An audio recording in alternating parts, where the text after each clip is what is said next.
All right, so natural biogeochemical cycles are the way in which an element or compound, just like water or whatever, moves between the various living and non-living forms. Basically, it's like, the water cycle, the sulfur cycle, the carbon cycle, the nitrogen cycle, all these different things. And this is just a whole broad range to classify all of those separately. The three natural cycles mainly are the water cycle, nitrogen cycle, and the carbon one.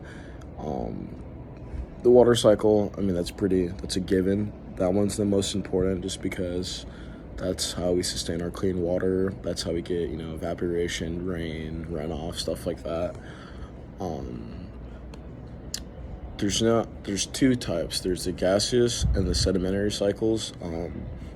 The sedimentary ones are more like sulfur, phosphorus, the rock cycle, whereas the gaseous ones are the ones that I mentioned before, like carbon, oxygen, nitrogen, and water.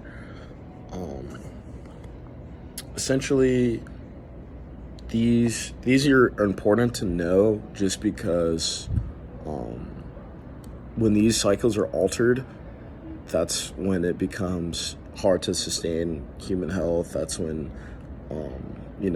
depending on which cycle's altered, our food could be tainted, things like that.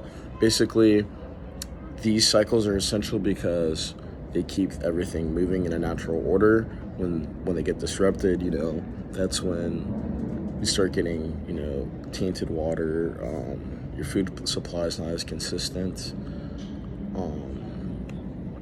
I would say the carbon cycle is the most important because the carbon cycle is what keeps our air breathable.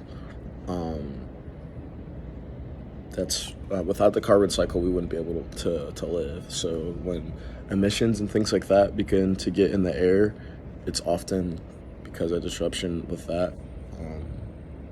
And yeah.